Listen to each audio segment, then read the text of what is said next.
Hello and welcome to my fourth and final segment in Hearts of Iron 4, playing my England to USA historical paradox interactive historical playthrough mega series, emphasis on the mega, as we have played all the way through the origins of the United States, originally as a British colony. We've played Crusader Kings, we played Europa Universalis, we played Victoria 3, and we are now about to begin playing Hearts of Iron 4 as the USA, continuing fairly right off from where we left off in Victoria 3.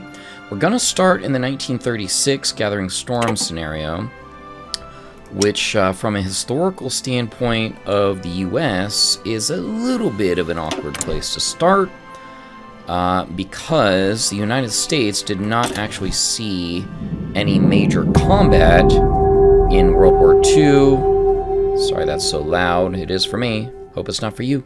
Anyway, US didn't see any kind of major combat in World War II until the day Pearl Harbor was bombed in 1941. And so this first video is going to be a lot of preparation with some history to discuss behind that. And so let's go ahead and get started. Now, like I do with the first video in any new series, I will go ahead and run through my standard disclaimers. Usually there's 3, this time there's 2. For those of you who have heard this a million times, which you probably have, well, unless you're your first time joining me. Anyway, for those of you who have heard this before and or just want to roll your eyes at me, you can feel free to skip to the next chapter in the YouTube video below. But disclaimer number 1 is, as always, this is not a tutorial on how to play Hearts of Iron. In fact, Hearts of Iron is the Paradox game that I have played the least, which is secret code for I'm going to suck the most at it. And there is no way I could teach you how to properly play this game. I can barely teach myself how to play it. So anyway, don't watch this if you are trying to watch a tutorial. Disclaimer number 2 is usually where I say I'm playing another foreign country that I don't have much knowledge of, but I am an American, so I have a fair amount of knowledge of U.S. cultural sensitivities and all that sort of jazz. And disclaimer number 3 still counts, though, I don't know, World War II is somewhat different. And that is to say that there is history involved here where terrible things happened. Minorities, ethnicities, and women were marginalized. People died. People made horrible death-dealing choices. And while I do not glory in any of these things, I will make them so that we know what happened in history. Okay, disclaimers out of the way. Let's talk about how we're going to play the U.S. Starting this early. But before I do that, and before I forget, I want to share what my source materials are for my research. In addition to a bunch of Googling and Wikipediaing, I've been reading through 2 different books, and I'm going to put them up here for you. The first one is A Patriot's History of the United States by Larry Schweikart and Michael Allen. And the second is The American People in World War II by David M. Kennedy. So got some pictures of those books and links in the description if you want to check those out. Let's get back to it. So we're starting in 1936, which I talked about already. And see, here you go. I don't even know how to do my... there we go. National focuses. So we're going to talk... Let's talk... I should talk a ton about this, but let's make it not boring. As non-boring as we possibly can. The very first thing we are going to do is continue the New Deal. And let's go back and look at some of the things while this is going. Now, this whole left side of underneath the New Deal, starting from suspend the persecution, is a total alt history communism where we would convert the U.S. to communism. I'm not going to do that. We're going to stick with this historical stuff here in the middle. Now, there is a whole other branch, too, which I believe begins with the America First branch, where instead of switching to communism, you could switch it to fascism, which we're also not going to do. So we're going to stick with all the historical stuff. All this fascist stuff here, not going to do it. All that communist stuff, not going to do it. We'll get into the military stuff later. That's not going to, I'm not going to be focusing on this all that much. Instead, what we're going to do is what exactly was going on at this time.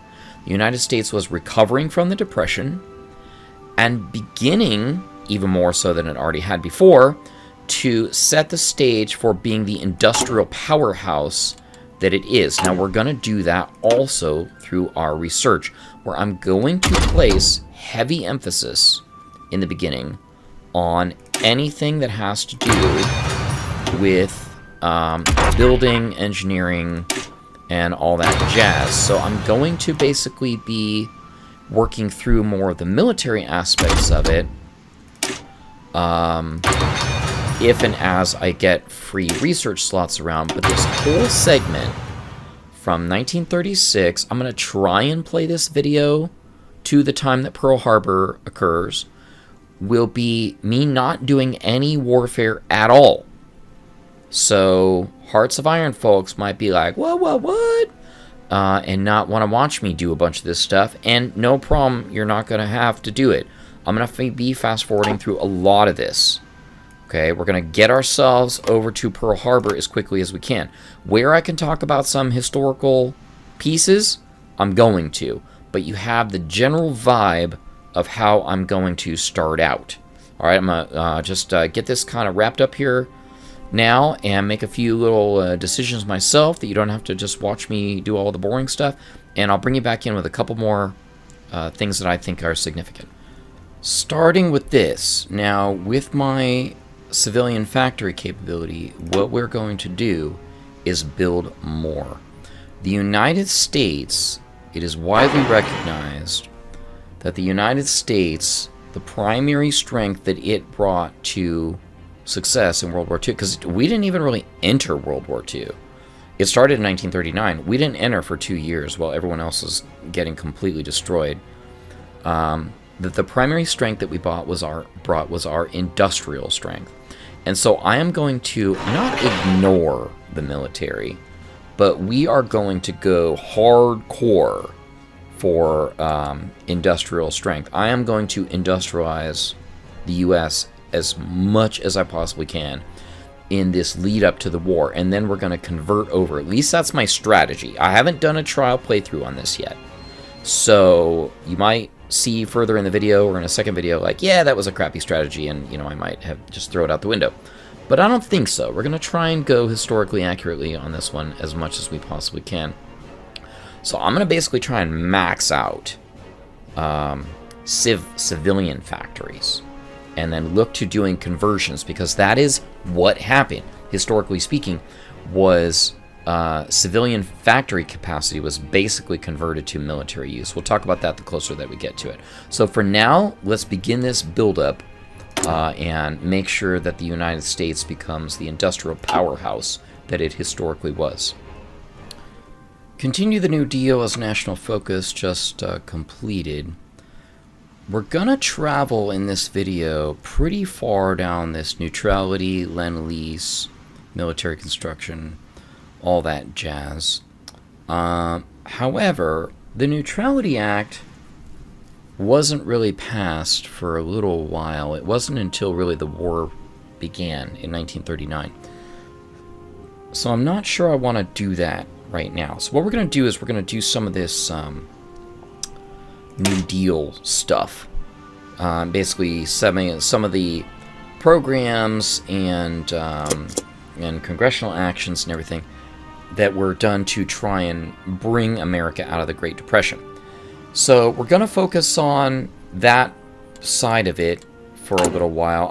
I'm going to do some other things, probably like put war plans division together, War Department, all that sort of thing. We're not going to climb down these sides too much. We're going to be going down a lot of the American internals pieces. So I'll be trying not to pay too much attention to that. So I just wanted to take this first time to let you know what's going to go on, and the rest of it I'll probably just do on my own. Research piece has just come up, and that is on the industry side, a split between concentrated industry or dispersed industry. Now again, it's a little bit premature, but I'll go ahead because I want to choose one of these two, and say what happened at this point. Once the war started mobilizing, which again, that hasn't happened yet, once mobilization started occurring, the United States started doling out government contracts left and right. And one of the things that happened at this time was that the bigger companies got the deals. And so this really ended up consolidating a lot more power and wealth in the larger companies. So rather than do dispersed industry, we're going to do concentrated industry for that historical reason. We are into 1937, and I have pushed delaying national focus as long as I can. I suppose we could do Rubber Reserve Company still. We'll do that shortly. But what I'm going to do is begin work on the Neutrality Act. Okay, so let's talk about this, because this is significant to the position that America was in during this time, and significant to the way really kind of the rest of this video will go. So the Neutrality Act, again, was not passed during this time. In fact, several versions of them were passed. To give you some background on this, there was this concept, the Monroe Doctrine, which basically was trying to, this was put in place like, I think during James Monroe's time, I don't know the precise time of that, but early in American history. And this was put in place to basically keep European interests out of the Americas. That this concept of European colonies, that was the American president's way of saying, you know what, why don't you guys stay on your side of the hemisphere? And so the Monroe Doctrine basically said, we are going to resist European involvement in the Western Hemisphere, and we're going to stay out of their business as well. So as a form of isolationism, I guess. That's probably a weak description for it. But the Neutrality Act, which is what we're going to sort of stay on for a minute, was America's way of saying, you know what, we don't want to get involved. We got involved at World War I, late, really. I mean, America didn't join World War I until it was more than halfway over. I didn't realize that until I did some reading on the topic. Anyway, like, you Europeans, you kind of do you and we'll do us. And so the Neutrality Act didn't really come into play until the war had been declared, which should happen in 1939. And one of the chief features, I wonder if it even says it here, seems increasingly likely. During the Great War, American companies sold large quantities. Many believe that American entry was mostly motivated by desire. I don't know that I agree with that. But anyway, the premise behind the Neutrality Act was, we're not allowed to trade with belligerents, people that are involved in war, on either side. So it doesn't matter, according to the Neutrality Act, if you're the quote-unquote good guys or the bad guys. So let's even throw that term away for a little bit. It doesn't matter if you're the aggressor or the defender. We're not allowed to supply you with weapons. That was the American stance. And it was very, very strongly held by a huge majority of the country. So this is going to get in our way when it's passed, because we are, in theory, then not allowed to sell or trade with anybody in the war, even if they are our friends. Now, we will, historically speaking, work around that with the Lend-Lease Act. So let's get that out of the way. I'm not going to continue on to Lend-Lease Act until the war starts, that's for sure. And so I'm going to just push more arsenal democracy and all that sort of thing. Let's keep going. Continuing on with this national focus theme, again, I told you in the beginning, there's really going to be like no combat in this video. So sorry about that. Anyway, continuing on with the national focus theme, FDR did suggest that America become the arsenal of democracy. So that was his way of saying, we'd really rather not fight, but we'll go ahead and supply you with all the weapons that you can, there you go. However, but the Neutrality Act got in the way of that. So it's we're this huge industrial power, and we build a bunch of stuff, and that's what we want to be. We want to fight for good guys, but yet we painted ourselves into a corner, basically saying we're not going to be able to help the good guys or the bad guys, the aggressors or the defenders. So we're going to need to work our way out of that come 1939 or whenever the war breaks out. And I did notice that national focus of Neutrality Act says disgraceful. says, and you can see it there at the bottom, passing the Neutrality Act will drastically increase the requirements to pass the Lend-Lease Act, which wouldn't surprise me. So we're not going to... I'm going to put that on hold, Lend-Lease, because that's a big conversation. So from here, we're going to start digging down these war plans divisions area to just sort of get them ready to go. We're getting closer to the outbreak of the war, September 1st, 1938. And I've just been building up too much air experience from my military command to not do this, and that is to select basically the pathway of my Air Doctrine. So while I'd love to choose battlefield support, because everybody loves close CAS, right? Close air support.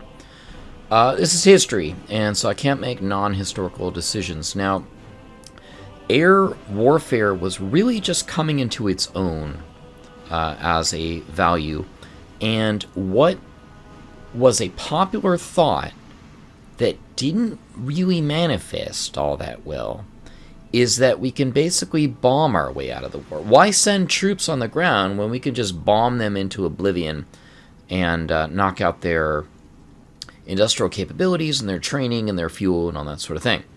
So we are going to chase down this Air Doctrine of strategic destruction as a historical accuracy. Again, we're not even really into the war, let alone close to the war yet, so let's keep going.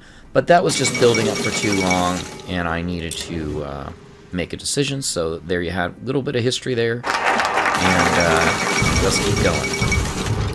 Now, what was this, Munich? Yeah, this is a big one, where Germany is just right here, and this hits really close, I think, to where we are at the filming of this. This being filmed in 2024, with what's going on in Ukraine and Russia and everything. German demands for Sudeten territory in Czechoslovakia. They're basically saying, well, it used to be ours. And they tell Czechoslovakia, like, you know, if you just give this to us, we will go ahead and not do anything else. It's ours anyway, right? And so the international community was like, yeah, why not? And this is the famous saying, peace in our time, right? And if you watch the Avengers movies, Tony Stark says that in Avengers Age of Ultron, peace in our time. Anyway, well, guess what? That didn't really hold them off for all that long, because we all learned when we were kids, like when the bully comes to take your lunch money and you give it to him, he's just going to come again. It's kind of wild that the German Reich looks like a dog that's like about to eat Czechoslovakia, which is pretty much what happened. Pretty much. I wouldn't be surprised if we just let the time roll a little bit if the invasion of Czechoslovakia occurs. Let's fast forward.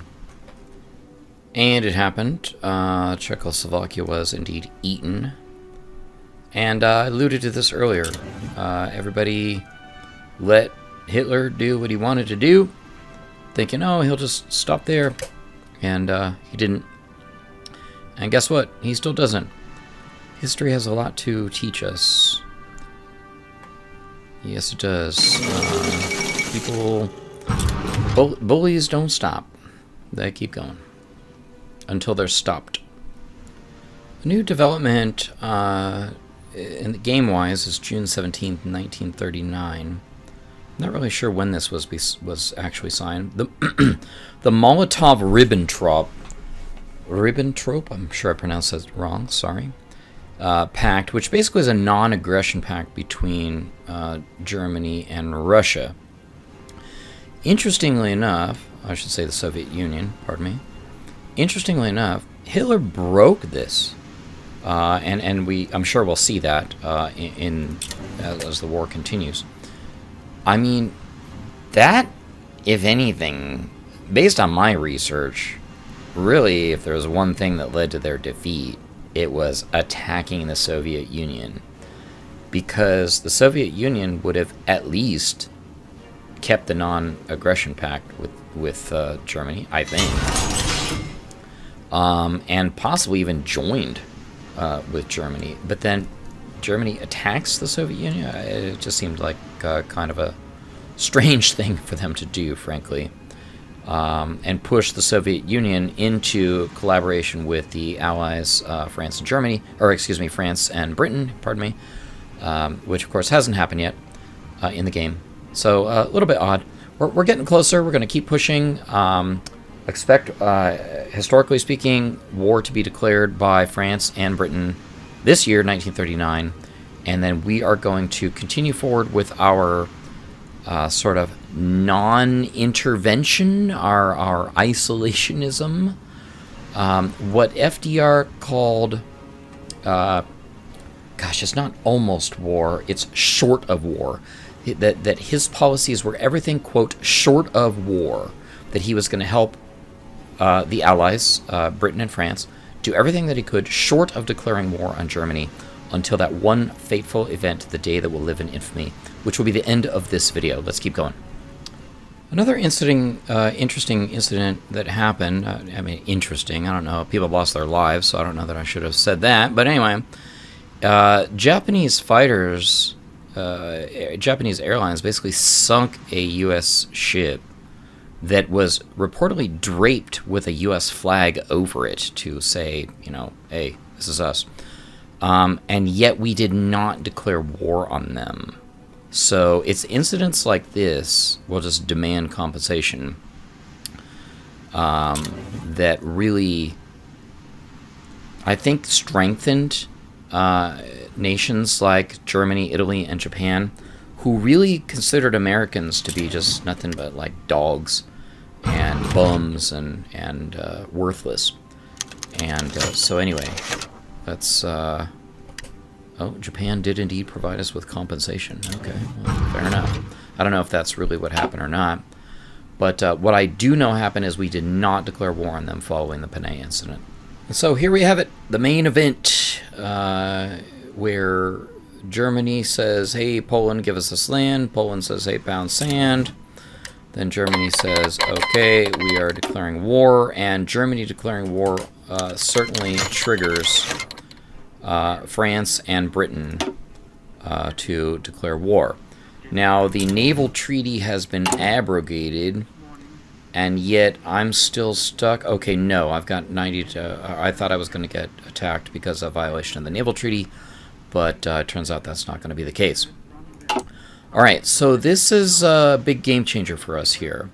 We're not going to join the war, but we're basically going to try to help Britain survive the war, because France is going to get stomped on here pretty quickly.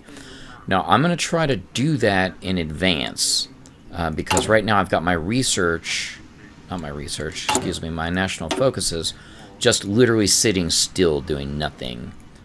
Just focusing on construction engineering. And what I really need to do at this point is get the Lend-Lease Act passed. All right, so we just need 5 senators to do it. Any other country considered a war? Okay. And more than 0% surrender progress. All right, so we're gonna just keep trying to appease. Well, I hate to use the word appease. We're gonna try and make Congress happy to try and get the Lend-Lease Act passed. What can we do here? What will this do for us? Political power, up to 10 senators. Okay. Oh, okay. That's once it's done. All right. So,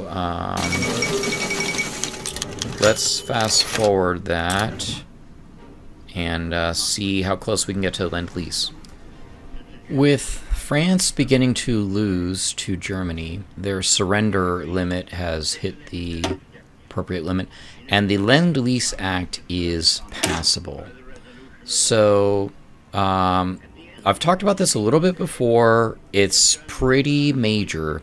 The U.S., by its own neutrality acts, was not allowed to trade with anybody that was at war whether they were the aggressor or the defender. The Lend-Lease Act and several other provisions in Congress, where the president just pushed and pushed and pushed. There were significant anti-war factions within the United States that were like, again, Europe is Europe, let's just leave them out. But they kept pushing.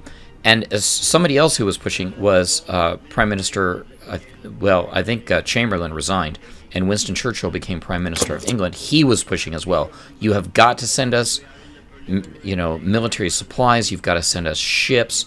You've got to send us convoys and escorts and all that sort of thing. And it was illegal for us to do so. So the United States pushed every possible limit that they possibly could to try and get Congress to pass these kinds of acts, which includes the Lend-Lease Act. And what it basically will do is allow us to sell material to, theoretically to France, but they're going to get wasted before we can even do that. So it's going to be to Great Britain. Now we've moved the time quite a bit forward, and here we see, as I alluded to earlier, that the Germans basically breaks the Molotov-Ribbentrop Pact and begins attacking Soviet Union. They're going to push, if things go historically speaking, they're going to push extremely far into that and make a lot of progress there. Get back to that in just a minute. In theory, we should be approaching our famous date where we're going to, the date that shall forever live in infamy, and that date will end our video. So let's just take a look at what sort of focuses we've had. I've developed Navy a little bit, continuing to develop the Navy, obviously. Let's go back to that. Haven't yet built the Pentagon. I don't remember when the Pentagon was built. Let me get that research done here real quick. So as it turns out, the Pentagon was built September 11th, oddly enough, 1941. So we'll probably build the Pentagon next. I did activate the war plans. These were made actually a long time prior to World War II and swapped out with what was known as the Rainbow plans, even though these were by color. But the Rainbow plans were essentially the United States' plan for what would happen if we needed to go to war with these countries. So we've got Italy, Germany, Asia. They did a fair amount of defending, plans to defend the Western Hemisphere. You probably should do that from a historical accuracy standpoint, but not really going to do that, probably. So we'll get back to this. What we're going to do now is just fast forward to that special date of ours and talk quite a bit more about that. Now, I am focusing all my naval doctrine on basically carrier warfare. We're going to talk a lot about that next video. Uh-oh. Okay, so this is big. Japan declared war on the Philippines. Okay. They haven't bombed Pearl Harbor yet, I'm assuming. Oh no, we did. Did I miss it? I would have sworn there would be a newspaper article. Of course I'm... I don't think I missed a bombing. I'm assuming that it happened, and I just missed a newspaper article for it. So, let's go ahead and acknowledge it. We're going to stop the video at this point. We should stop the video on December 7th, 1941, the day that Pearl Harbor was bombed. The day that will forever live in infamy. And that was what brought the United States finally into the war, where we were attacked and basically said, okay, United States is fighting a defensive war against Japan. Oh, I see. Okay, it's a defensive war because they attacked the Philippines. Alright, so we probably haven't gotten Pearl Harbor yet. Now, we're officially at war with them, but I guess it's more like the Philippines were at war with them. So I'm going to let this go. All these Chinese people want to sign non-aggression pacts. I'm like, yeah, sure, let's do that. Alright, let's fast forward and see if Pearl Harbor shows up. Okay, I fast forwarded to October. I was really hoping that Pearl Harbor news article would come up, but I did hear the President FDR giving his Japan attacked Guam, Japan attacked Pearl Harbor, so I'm assuming it came up and then I missed it. So here's what we're going to do. We're going to cut it. We're going to end the video, but not before enabling The Giant Awakes, which is what happened. Now, Japan, we're going to spend the entire next video dedicated to the war in the Pacific. So I could keep going on, but I'm instead going to say thank you for watching. And we've done our big military buildup. Where can I go to see that? We've got a fair amount of factories constructing, a lot of civilian factories. What we're going to do is do our massive conversion and arming the nation of the United States to retaliate and wage war against Japan. We'll see you next time.